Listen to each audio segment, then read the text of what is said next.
الحمد لله الذي أنزل على عبده الكتاب ولم يجعل له عوجا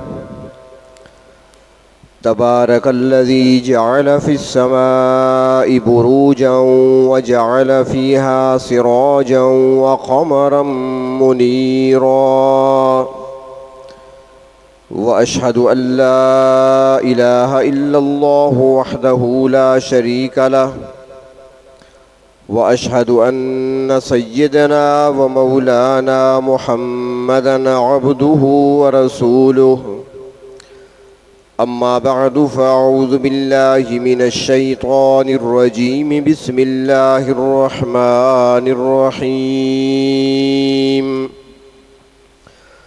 إن الله وملائكته يصلون على النبي يا أيها الذين آمنوا صلوا عليه وسلموا تسليما صدق الله مولانا العظيم مولاي صل وسلم دائما أبدا على حبيبك خير الخلق كلهم. قابل احترام بزرگوں اور عزیز دوستو، گزشتہ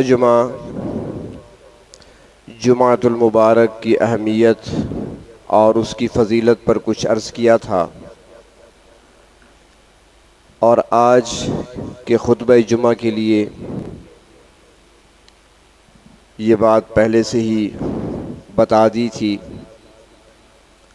کہ جمعۃ المبارک کو کون سے اعمال اور کون سے اذکار کرنے چاہیے. جیسا کہ پہلے عرض کیا تھا کہ جمعۃ المبارک اللہ کے ہاں ایک بابرکت دن ہے. اس دن کو اللہ رب العزت نے فضیلت اور برکت عطا فرمائی ہے، آج سے نہیں شروع سے. اور پھر ان دنوں کو، ہفتے کے ایام کو اللہ تبارک و تعالی نے قوموں پر پیش فرمایا. یہود کے سامنے دن رکھے گئے کہ ان میں سے ایک دن کا انتخاب کر لو، لیکن ان کی بدقسمتی کہ وہ جمعے کا انتخاب نہ کر سکے. انہوں نے اپنے لیے ہفتے کا انتخاب کر لیا. نصارا کے سامنے ہفتے کے دنوں میں سے ایک دن کا انتخاب ان کے سپرد کیا گیا تو وہ جمعے کے دن کو منتخب نہ کر سکے، بلکہ انہوں نے اتوار کے دن کو پسند کیا، جو اللہ کے ہاں بابرکت دن تھا، اللہ کے ہاں جو رحمتوں کے نزول والا دن تھا، وہ اس امت کے مقدر میں تھا. وہ بابرکت دن اللہ تبارک و تعالی نے اس امت کو عطا فرمایا. اس کے فضائل پر کچھ گزشتہ جمعہ عرض کیا تھا. ایک حدیث شریف میں آتا ہے کہ ایک مرتبہ نبی اکرم صلی اللہ علیہ وسلم کی خدمت میں حضرت جبریل امین تشریف لاتے ہیں، اور ان کے ہاتھ میں ایک آئینہ ہوتا ہے، شیشہ، انتہائی چمکدار، انتہائی صاف بے داغ. اس کے درمیان میں ایک نقطہ، وہ بھی انتہائی روشن. نبی اکرم صلی اللہ علیہ وسلم کو جب حضرت جبریل امین وہ آئینہ دکھاتے ہیں تو آپ صلی اللہ علیہ وسلم دریافت فرماتے ہیں، پوچھتے ہیں کہ جبریل یہ آئینہ کیا ہے اور اس میں یہ نقطہ کیا ہے؟ حضرت جبریل امین جواب دیتے ہیں، اللہ کے محبوب، یہ آئینے کی مثال، یہ روشن چمکتے ہوئے آئینے کی مثال جمعے کے دن کی ہے.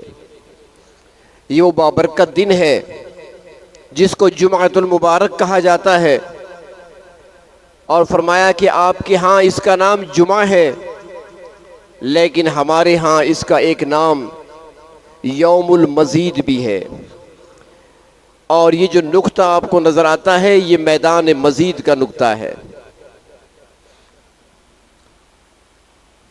قرآن حکیم میں بھی ارشاد فرمایا، سورۃ کہف میں ہے وَلَدَيْنَا مزید۔ اس کی تفسیر میں مفسرین اکرام لکھتی ہیں کہ وہ میدان مزید ہی مراد ہے۔ تو جبریل امین نے عرض کیا یا رسول اللہ صلی اللہ علیہ وسلم، جب اہل جنت جنت میں پہنچ چکے ہوں گے تو وہاں بھی پروردگار عالم جمعے کے دن اہل جنت کو جمع فرمائیں گے، انبیاء بھی ہوں گے، رسول بھی ہوں گے، شہداء بھی ہوں گے، صدیقین بھی ہوں گے، صلحاء بھی ہوں گے، اتقیاء و ابرار بھی ہوں گے، سارے نیک لوگ جنتی وہاں پر جمع ہوں گے، اور پروردگار عالم وہاں پر ان کو اپنا دیدار کرائیں گے، اور فرمایا کہ وہ بھی جمعے کا دن ہوگا۔ یہاں پر ایک نقطہ اور بھی عرض کر دوں، علماء نے لکھا ہے کہ جو شخص جمعے کے دن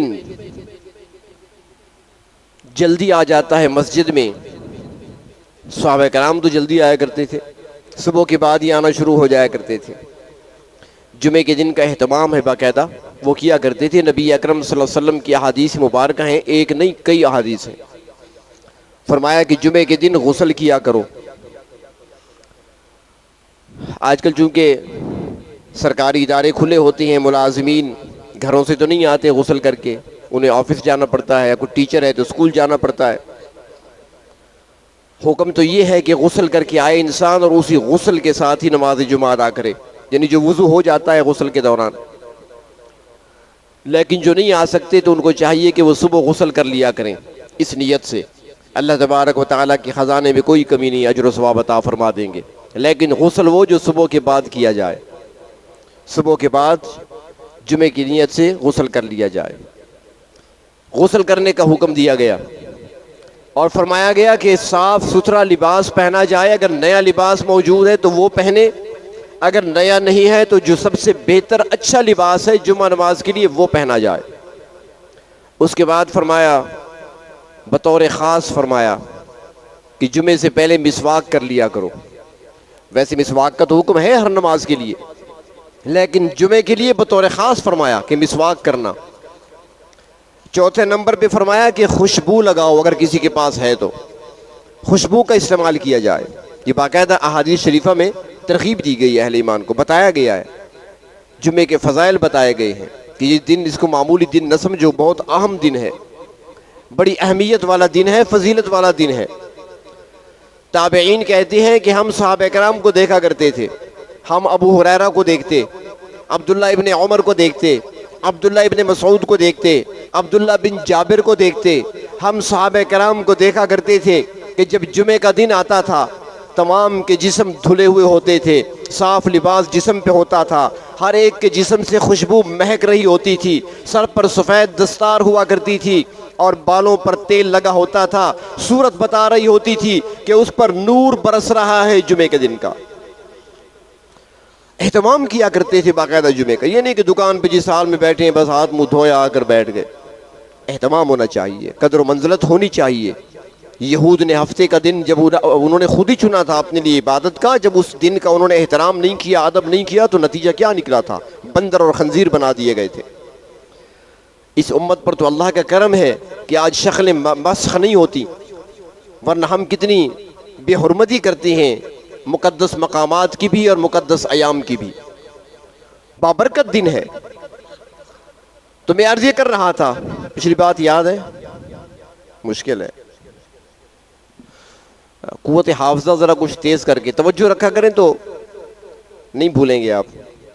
میں عرض یہ کر رہا تھا کہ جمعے کے دن جو پہلے آتا ہے، بات یہاں سے چلی تھی، میدان مزید کی بات ہو رہی تھی، پروردگار عالم کا دیدار ہوگا، تو اسی کے ذیل میں یہ واقعہ میں عرض کر رہا ہوں۔ فرماتی ہیں بزرگان دین کہ جو شخص نماز جمعہ کے لیے وقت پہ آتا ہے اور پہلی صف میں امام کے خطیب کے قریب بیٹھتا ہے، اس کے سامنے بیٹھتا ہے، اور دوران خطبہ اس کی نظر خطیب کے چہرے پہ ہوتی ہے، میں نے پہلے عرض کیا تھا نا کہ ایمان والوں کو حکم کیا دیا گیا قرآن حکیم میں، قُل لِّلْمُؤْمِنِينَ یغضوا من ابصارہم، میرے محبوب ایمان والوں سے کہہ دیں نظریں نیچی رکھا کریں. لیکن جمعے کے دن کے لیے فرمایا کہ نظر نیچی نہیں رکھنی، خطیب کے چہرے کی طرف دیکھنا ہے. تو فرمایا کہ جو پہلے آتا ہے، اول صف میں بیٹھتا ہے، خطیب کے سامنے اور قریب بیٹھتا ہے اور نظر اس پہ رکھتا ہے، فرمایا روز قیامت جب دیدار الہی ہوگا جنت میں اہل جنت کو، تو جس طرح دنیا میں جمعے کے لیے قریب بیٹھا کرتا تھا، وہاں اللہ تعالیٰ اپنے قریب کرسی عطا فرمائیں گے. اور جس طرح یہاں پر وہ اپنی نظر ایک طرف رکھا کرتا تھا، نظر سے مراد توجہ بھی ہے، خیال بھی ہے، تو توجہ دھیان ایک طرف رکھا کرتا تھا، نظر جما کر بیٹھتا تھا، تو وہاں اسی طرح جم کر اپنے پروردگار کا دیدار کرے گا. صحابہ کرام نے پوچھا تھا یا رسول اللہ صلی اللہ علیہ وسلم کیا اللہ تعالیٰ کو اپنی آنکھوں سے دیکھیں گے؟ اللہ کے رسول نے فرمایا کہ جب 14ویں کا چاند چمک رہا ہوتا ہے تو کیا تم اپنی آنکھوں سے دیکھتے ہو؟ انہوں نے کہا بالکل دیکھتی ہیں. فرمایا کوئی رکاوٹ تو نہیں ہوتی؟ انہوں نے کہا بالکل نہیں. فرمایا جس طرح 14ویں کے چاند کو اپنی آنکھوں سے دیکھتی ہو، روز قیامت جنت میں جب پہنچ جاؤ گے پروردگار عالم کو اپنے سامنے ایسے دیکھو گے، ایسا دیدار کرو گے. وہ کیسے ہوگا؟ وہ جسم سے پاک ہے، اس کی تجلی ہوگی، وہ جس رنگ میں بھی ہوگی اس کی شان کے مطابق ہوگی، اس کا دیدار کیا جائے گا. تو جمعے کے دن کو یہ فضیلت حاصل ہے کہ وہاں بھی جس دن اللہ تبارک و تعالی اہل جنت کو دیدار کرائیں گے وہ جمعے کا دن ہوگا، اور ایک بار نہیں ہوگا، ہوتا رہے گا دیدار. وہ مجلس سجتی رہے گی، اور ہر بار جب اہل جنت دیدار کرنے جائیں گے واپس آئیں گے تو شکل و صورت جو لے کر گئے تھے وہ نہیں ہوگی، کچھ اور ہوگی. جو تجلیات پڑیں گی، جو انوارات پڑیں گے، جو نور پڑے گا ان کے چہروں پر، چہرے بدل جائیں گے، حسن میں اضافہ ہوگا. ہر بار حسن میں ترقی ہوتی رہے گی، حسن بڑھتا چلا جائے گا. یہاں پر تو کریمیں لگائی جاتی ہیں نا، وہاں کسی کریم کی ضرورت نہیں ہوگی، بیوٹی پارلر جانے کی ضرورت نہیں ہوگی. وہاں پر دیدار خداوندی کیا اور خود بخود اللہ نے حسن عطا فرما دیا. اگلی بار گئے تو اس سے بڑھ کر عطا فرما دیا. تو جمعے کے دن کو یہ فضیلت حاصل ہے. تو جب اتنا بابرکت اور فضیلت والا دن اللہ نے عطا فرمایا تو اس دن کو اللہ تبارک و تعالیٰ کی اطاعت میں گزارنا چاہیے، اللہ تبارک و تعالیٰ کی رضا کے کاموں میں گزارنا چاہیے. اس دن کو اللہ تبارک و تعالیٰ کو راضی کرنے کے لیے اپنے آپ کو مشغول کر دینا چاہیے. پورا ہفتہ ہم دنیا کے کاموں میں لگے رہتے ہیں، کم از کم یہ ایک دن ہم اللہ کی یاد میں گزار لیں. اور اللہ کی یاد کے لیے روکا نہیں گیا کاروبار سے، ہمیں کام سے نہیں روکا گیا، کام بھی کرتے رہو، ہاتھ کام میں لگا رہے، دل اللہ کی طرف متوجہ ہو، اللہ کی یاد دل کے اندر ہو. پروردگار عالم یہ تو نہیں فرماتے سارا کام چھوڑ کر میرا ذکر کرو. اور روز قیامت زیادہ فائدہ اسی کو ہوگا جو ذکر کثرت سے کرتا ہوگا. حدیث مبارکہ کو خلاصہ عرض کر رہا ہوں، جو جتنا ذاکر ہوگا، جتنا ذکر کرنے والا ہوگا، اس کو اتنا ہی فائدہ ملے گا وہاں پر. یہی تو نیکیوں کے پلڑے کو بھرنے والی چیز ہے. تو اللہ کی یاد، اللہ کا ذکر ہر وقت ہونا چاہیے. کام بھی کرتے رہیں، جو کام بھی کر رہے ہیں آپ کرتے رہیں. اللہ کا ذکر کام میں رکاوٹ نہیں بنتا، بلکہ کام میں برکت آتی ہے. اور اس میں ایک حدیث شریف میں آتا ہے کہ جو شخص چوتھا کلمہ پڑھتا ہے، چوتھا کلمہ بڑے آسان آسان بتائے گئے ہمیں، جسے آپ کہتے ہیں نا ٹوٹکے، ایسے آسان آسان نسخے بتائے گئے ہیں. بہت آسان، ہر بندے کے لیے آسان ہے، آسانی سے کر سکتا ہے، نہ ٹائم زیادہ لگتا ہے، نہ محنت مشقت کرنی پڑتی ہے. فرمایا کہ جو شخص 10 مرتبہ چوتھا کلمہ پڑھتا ہے، لا الہ الا اللہ وحدہ لا شریک لہ لہ الملک ولہ الحمد وہو علی کل شیء قدیر. کتنا ٹائم لگا؟ 10 مرتبہ جو آدمی فرمایا پڑھ لیتا ہے، بشرط یہ کہ خلوص کے ساتھ ہو، توجہ اور دھیان کے ساتھ ہو. ایسا نہ ہو کہ میسج بھی لکھ رہے ہیں اور پڑھ بھی رہے ہیں، یہ بے ادبی ہے، یہ آداب کے خلاف ہے. اللہ کا ذکر حضور قلب سے ہونا چاہیے، نماز حضور قلب سے ہونی چاہیے. ایک روایت میں آتا ہے لا صلاۃ الا بحضور القلب، حضور قلب کے بغیر نماز قبول ہی نہیں ہوتی. توجہ دھیان نماز کی طرف ہو، کس کے دربار میں کھڑا ہوں، میں کیا کہہ رہا ہوں، میں کیا پڑھ رہا ہوں، وہ یاد بھی ہو، معنی مفہوم کی طرف توجہ ہو. جب انسان ذکر کے لیے بیٹھے، اللہ کی طرف متوجہ ہو کر بیٹھے کہ میں کس پروردگار کا نام لے رہا ہوں. آپ کسی کے دربار میں چلے جائیں، کسی آفیسر کے پاس چلے جائیں، اپنے استاد کے پاس چلے جائیں، اپنے شیخ کے سامنے چلے جائیں، بلکہ آپ کسی دکاندار کے پاس کچھ لینے چلے جائیں اور آپ تجربہ کر لیں، وہ آپ کی طرف متوجہ ہے، آپ نے سلام کیا، وہ آپ کی طرف دیکھ رہا ہے، آپ میسج لکھنا شروع کر دیں، کیا کہے گا آپ کو؟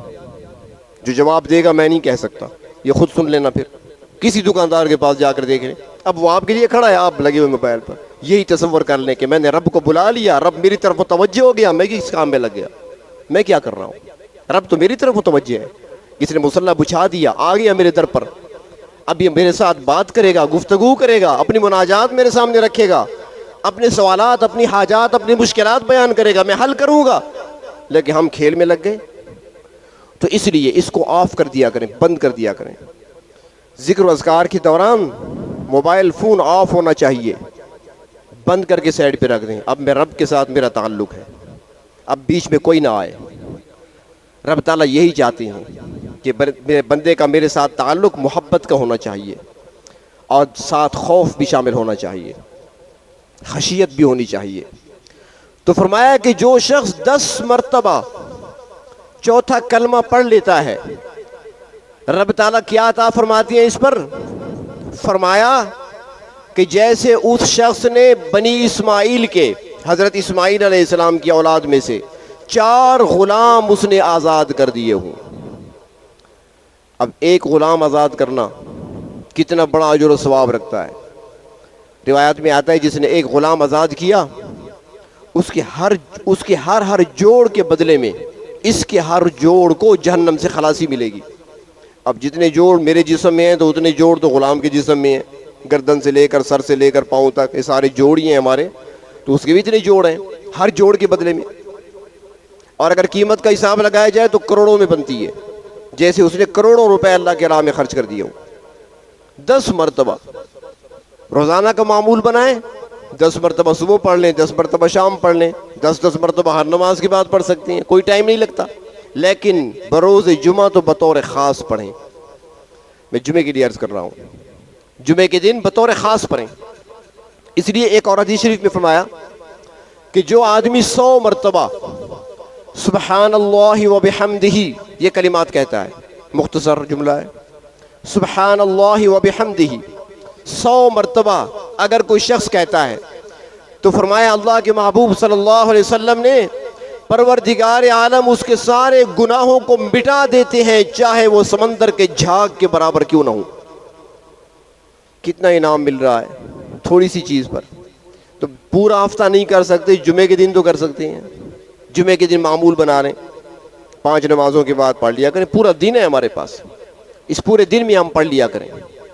اس کے علاوہ فرمایا گیا سورۃ کہف کی تلاوت، پہلے تفصیل اس کی یہاں پر گزر چکی ہے، سورۃ کہف کی تشریح بھی ہو چکی، آپ کو یاد ہوگا، امید تو ہے۔ اس میں بڑی فضیلت تو یہ ہے اس کی کہ دجال کے فتنے سے محفوظ رہے گا، اور ایک ہفتے سے دوسرے ہفتے تک، یعنی اس بار پڑھ لی ہے، پچھلے ہفتے کے گناہ معاف ہو جاتے ہیں، اور اگلے ہفتے تک اللہ تعالیٰ حفاظت فرماتے ہیں۔ سورۃ کہف کا معمول رکھیں، 10 منٹ لگیں گے پڑھتے ہوئے، آپ کو اس سے زیادہ نہیں لگیں گے انشاءاللہ۔ سورۃ یاسین، سورۃ دخان جمعے کے دن پڑھ لیا کریں، زیادہ معمول نہیں کر سکتے تو صبح کے وقت سورۃ یاسین، سورۃ دخان اور سورۃ کہف کی تلاوت کر لیا کریں۔ اس کے علاوہ بزرگ فرماتے ہیں، اللہ والے فرماتے ہیں، بلکہ ایک حدیث شریف کا حوالہ بھی دیتے ہیں کہ جو آدمی جمعے کے دن، جمعے کے بعد 7 مرتبہ سورۃ الاخلاص، 7 مرتبہ سورۃ الفلق، 7 مرتبہ سورۃ الناس، یعنی 3 صورتیں، آخری 3 صورتیں جسے ہمارے یہاں کہا جاتا ہے نا 3 کل یا آخری 3 کل، جو شخص 7 مرتبہ جمعے کے بعد پڑھ لیتا ہے، اگلے جمعے تک اللہ تبارک و تعالیٰ اس کے ایک ایک جوڑ کی حفاظت فرماتے ہیں، ایکسیڈنٹ سے، نقصان سے، تکلیف سے، ڈوبنے سے، دبنے سے، ہر چیز سے اللہ تعالیٰ حفاظت فرماتے ہیں۔ 5 منٹ کا عمل ہے، آسانی سے کر سکتے ہیں، بولنے سے پہلے، اٹھنے سے پہلے نماز پڑھی، سنت پڑھ لیں، اس کے بعد بیٹھ کر پڑھ لیں، اپنے آپ پہ دم کر لیں، اس کے بعد بے شک کھڑے ہو جائیں۔ یہ جمعے کے اعمال میں سے آپ کر سکتے ہیں۔ اور جمعے کے دن ایک خاص وقت، ایک خاص گھڑی ایسی ہے جس کے بارے میں فرمایا گیا کہ وہ ایسی گھڑی اللہ نے اس جمعے کے دن میں رکھی ہے، ایسی ساعت رکھی ہے، ایسا وقت رکھا ہے، ایسا لمحہ رکھا ہے کہ اس میں بندہ جو بھی مانگے وہ اسے عطا کیا جاتا ہے، یعنی بندے کی کوئی دعا رد نہیں جاتی، قبولیت کی گھڑی ہے وہ، جو بھی مانگ رہا ہے وہ قبول ہو جاتا ہے ایک گھڑی۔ لیکن میں نے پہلے عرض کیا تھا نا کہ جو چیز قیمتی ہوتی ہے اس کو چھپایا جاتا ہے۔ لیلۃ القدر قیمتی تھی تو چھپا دی، تلاش کرو۔ اس طرح اسم اعظم قیمتی چیز ہے، اس کو چھپا دیا گیا، تلاش خود کرو۔ اس طریقے سے جمعے کے اندر ایک گھڑی قبولیت کی ہے، اس کو بھی چھپا دیا، لیکن اشارے کر دیے۔ لیلۃ القدر کے بارے میں بھی کچھ اشارے کر دیے تھے، اور اس گھڑی کے بارے میں کچھ اشارے کر دیے۔ فرماتے ہیں کہ ایک خاص وقت تو وہ یہ ہے کہ جب خطیب منبر کی طرف چلے، خطیب جب نکلا منبر کی طرف آنے لگا، اس وقت سے لے کر نماز ادا ہو جانے تک اس وقت کے درمیان میں ہے وہ گھڑی، تلاش کرو۔ مقصود کیا ہے کہ یہ سارا لمحہ تم اللہ کے ساتھ اپنا تعلق جوڑے رکھو، غافل نہ رہو، بلکہ حضور قلب کے ساتھ بیٹھے رہو۔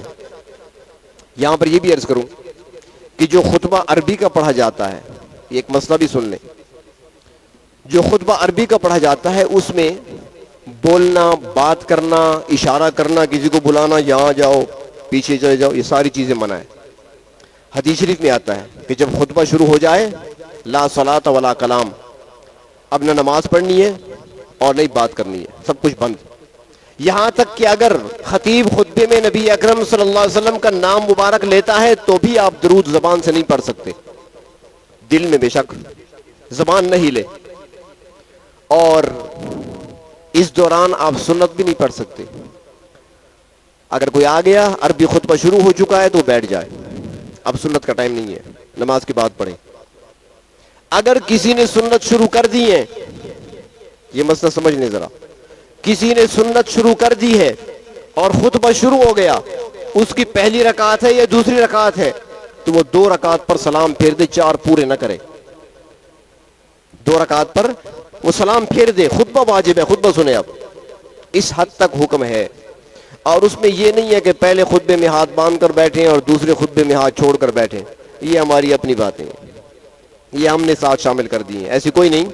آپ جس طریقے سے بیٹھیں بیٹھ سکتے ہیں، لیکن سکون سے، توجہ سے، خطیب کی طرف دیکھتے ہوئے، اس کے خطبے کو سنتے ہوئے ادب و احترام کے ساتھ بیٹھنا ہے، چاہے جس انداز سے بیٹھیں۔ لیکن ہمیشہ ادب سے بیٹھنے کا طریقہ جو ہے وہ اتحیات کی شکل میں ہے، یہ ادب کا تقاضا ہے۔ اگر باادب ہو کر بیٹھیں تو اس طریقے پہ بیٹھ جائیں، اگر نہیں ایسے بیٹھ سکتے یا گھٹنے میں تکلیف ہے، کوئی اور مسئلہ ہے، جیسے بھی بیٹھیں، ممانعت کوئی نہیں ہے بیٹھنے کی، کوئی شرط نہیں ہے۔ یہ ہاتھ باندھنا اور ہاتھ چھوڑنا یہ بدعات میں سے ہے، کوئی سنت نہیں ہے۔ تو فرماتے ہیں کہ قبولیت کا وقت، بات یاد رکھا کرنے پچھلی، امام جب منبر کی طرف آتا ہے اس وقت سے لے کر نماز مکمل ہونے تک، اس دوران وہ گھڑی آتی ہے جس میں دعا رد نہیں جاتی۔ تو اس میں ایک خاص اور بات کی طرف بھی اشارہ کر دیا کہ امام خطیب جب 2 خطبوں کے درمیان بیٹھتا ہے تھوڑی دیر کے لیے، یہ بڑا اہم وقت ہوتا ہے، تو اس وقت آپ دعا کر سکتے ہیں، لیکن زبان نہیں لے، بات وہی ہے، زبان نہیں لے، دل سے آپ دل میں ہی دعا کر سکتے ہیں جو بھی مانگیں اللہ تعالیٰ سے۔ ایک خاص بات بتا دوں کام کی، یہ وہاں میں حجاج کرام کو بتایا کرتا ہوں، عمرے والوں کو بتایا کرتا ہوں، بیچارے سوچتے ہیں ہم کیا مانگیں کیا نہ مانگیں، اس وقت پریشان ہو جاتے ہیں۔ نوجوان بیٹھے ہیں نا، کیونکہ تعلقات تو بہت سارے ہیں نا، ماشاءاللہ موبائل کا زمانہ ہے، اور اس پہ رابطے تو کئی سے ہوتے ہیں، ہر ایک کو لکھتے ہیں میری جان ہے، اب کون سی مانگوں اللہ سے، ایک تو ہے نہیں۔ تو ایک نسخہ، ایک ٹوٹکا بتاتا ہوں، لیکن ناجائز کے لیے نہیں، جائز کے لیے۔ آپ مختصر سی دعا، چونکہ وقت بہت مختصر ہوتا ہے، آپ ایک مختصر سی دعا دل میں کر لیا کریں، میرے پروردگار اب وقت نہیں ہے مانگنے کا، مانگوں گا نماز کے بعد، لیکن نماز کے بعد جو بھی مانگوں قبول کر لینا۔ مختصر سا جملہ ہے، اللہ مانگوں گا بعد میں، لیکن جو بھی مانگوں گا نا وہ قبول کر لینا۔ اگر یہ جملہ قبول ہو گیا تو بعد میں مانگی جانے والی ساری دعائیں قبول ہو جائیں گی۔ ایک چھوٹا سا ٹکڑا ہے، سب کچھ آ جائے گا، کیونکہ انسان پریشان ہو جاتا ہے، کیا مانگوں، بیٹے کے لیے نوکری مانگوں، بیٹی کے لیے رشتہ مانگوں، اپنی دکان کے لیے برکت مانگوں، کیا مانگوں، کئی سوال ذہن میں آتے ہیں۔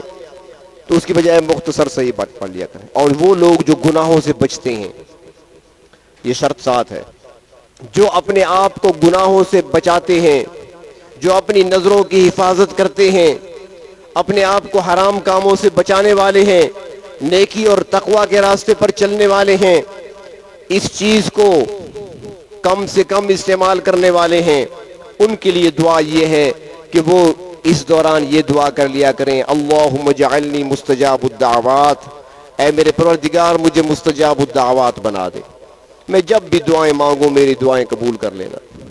لیکن نیکی تقوی شرط ہے، تو اگر مستجاب الدعوات بن گیا تو جب بھی ہاتھ اٹھائے گا پروردگار عالم دامن بھر دے گا.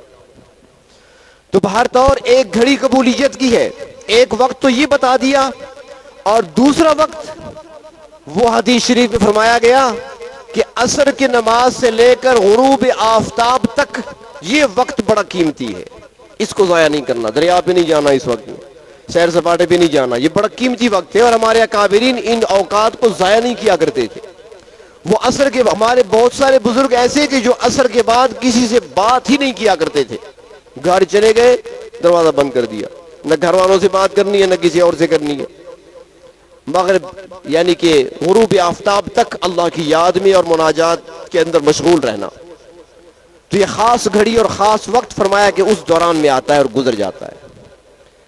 تو ان اوقات کا خاص خیال رکھیں. اور ہمارے اکابرین حضرات وہ اس وقت میں درود شریف پڑھا کرتے تھے. اور ایسے بزرگ بھی ہیں ہمارے جن کا معمول تھا کہ روزانہ ہر جمعے کے دن 3000 مرتبہ درود شریف پڑھنا معمول تھا ان کا. رات کو پڑھنا 3000 5000. یہ چند دن پہلے میں حضرت مکی صاحب کا وہ سن رہا تھا، وہ اپنے استاد کے بارے میں بتا رہے تھے، مولانا محمد مکی صاحب جو مکہ مکرمہ میں درس دیتے ہیں حرم شریف میں.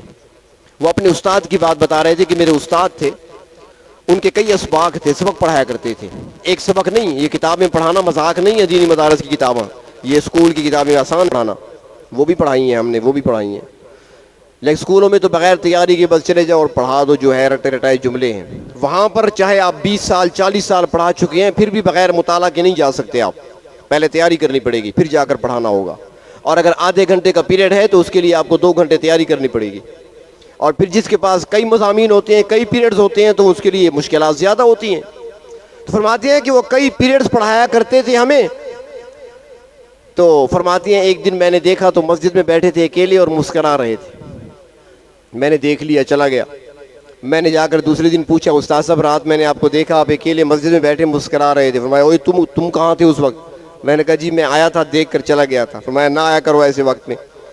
میں نے کہا حضرت اب تو بتا دیں میں آ گیا ہوں. فرماتے مجھ سے بڑی محبت کرتے تھے والد صاحب کی وجہ سے، مولانا خیر محمد مکی صاحب کی وجہ سے، ان کے دوست تھے.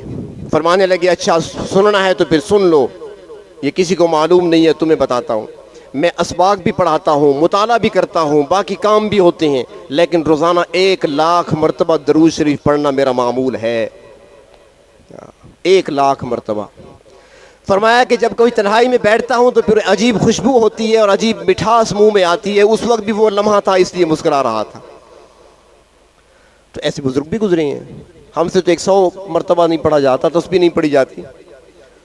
تو 3000 مرتبہ تو عام روٹین تھی ان کی، عصر سے لے کر غروب آفتاب تک اس دوران وہ درود شریف پڑھا کرتے تھے.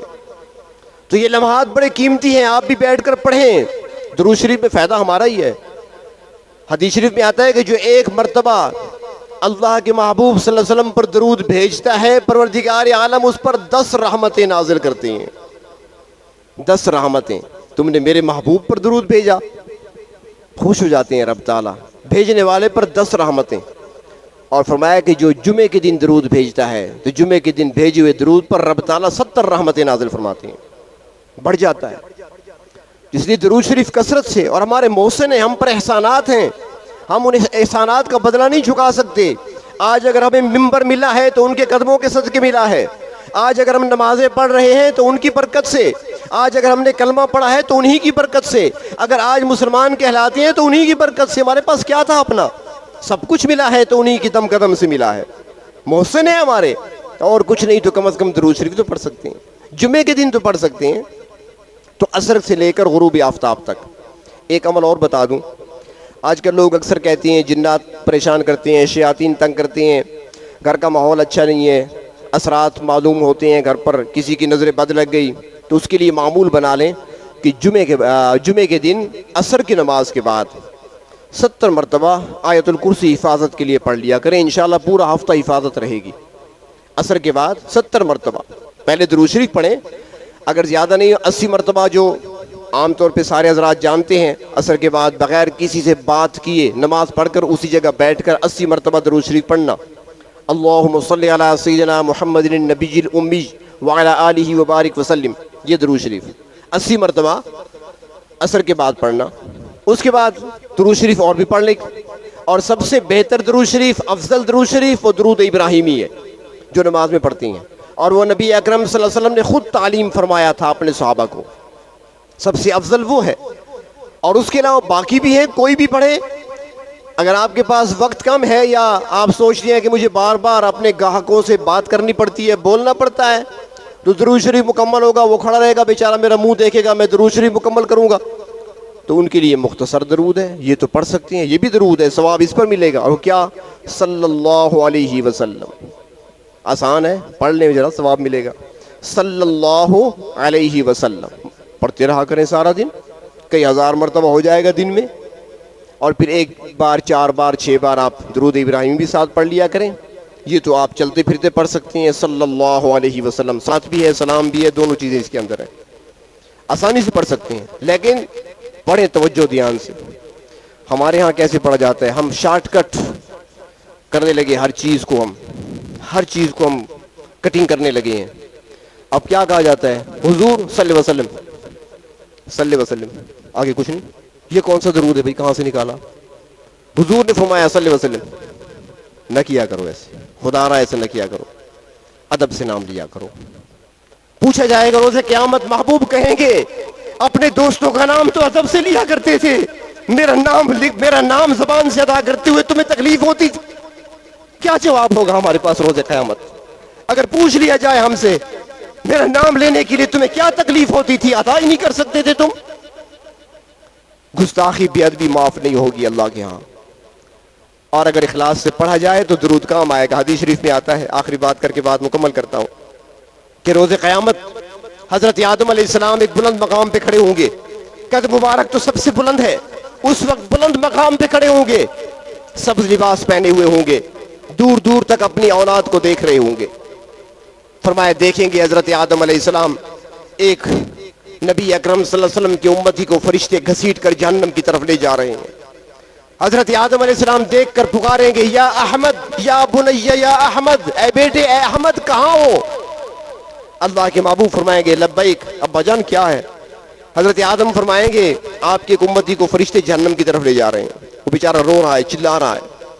اللہ کے محبوب صلی اللہ علیہ وسلم جائیں گے، فرشتوں کو جا کر روکیں گے، فرمائیں گے چھوڑ دو اسے، کہاں لے جا رہے ہو؟ وہ کہیں گے ہمیں تو اللہ کا حکم ہے، ہم تو اللہ کے حکم کے پابند ہیں، ہم نے کسی اور کی بات نہیں ماننی۔ اللہ کے محبوب اوپر دیکھیں گے، میرے پروردگار آپ نے خود فرمایا تھا کہ میں تمہیں قیامت کے دن رسوا نہیں کروں گا، اللہ میرا امتی ہے، کہاں لے جا رہے ہیں ان کو؟ اللہ فرمائیں گے ٹھیک ہے، دیکھ لو ذرا ان کا نام اعمال تو دیکھو، لے آؤ دوبارہ میزان پر ذرا دیکھو کہاں نیکی کوئی ہے۔ تو میزان پر لایا جائے گا، دوبارہ اعمال کو دوبارہ تولا جائے گا، اللہ کے محبوب دیکھیں گے سارے گناہ ہی گناہ ہیں، گناہوں والا پلڑا بھاری ہے، نیکیاں بہت کم ہیں۔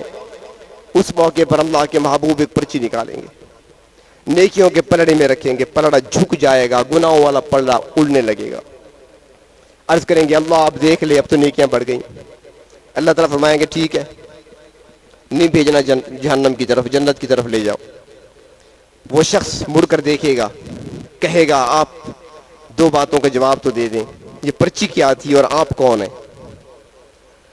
آپ فرمائیں گے جواب، رب کے بندے میرے امتی مجھے نہیں جانتے، کبھی کبھار مجھ پر تم درود پڑھ لیا کرتے تھے، یہ وہی پرچی پر لکھا ہوا آج تمہارے کام آ رہا ہے، اور میں وہ تمہارا نبی ہوں جس نے آخری وقت بھی اپنی امت کا غم کیا تھا، جب ملک الموت دروازے پہ آیا کھڑا تھا، اسرائیل علیہ السلام دروازے پہ آ گئے تھے اور بغیر اجازت اندر نہیں آ سکتے تھے، اور جبریل امین نے آ کر عرض کیا تھا یا رسول اللہ ملک الموت اجازت لینا چاہتے ہیں۔ آپ نے فرمایا جبریل ٹھیک ہے، ملک الموت تو آ جائے اجازت ہے، لیکن میری امت کا کیا بنے گا؟ اس وقت بھی امت کا غم تھا. ہمارے پاس درود پڑھنے کے لیے ٹائم ہی نہیں ہے، تو اس لیے کم از کم جمعے کے دن تو ہم درود شریف کثرت سے پڑھ لیا کریں، اور اسی میں ہمارا ہی فائدہ ہوگا، روز قیامت نجات کا ذریعہ بنے گا. اللہ کے محبوب نے فرمایا جو شخص مجھ پر کثرت سے درود بھیجتا ہے روز قیامت وہ اتنا ہی میرے قریب ہوگا. اللہ تبارک و تعالیٰ اپنے محبوب کا قرب بھی نصیب فرمائے، اپنے محبوب کی شفاعت بھی نصیب فرمائے.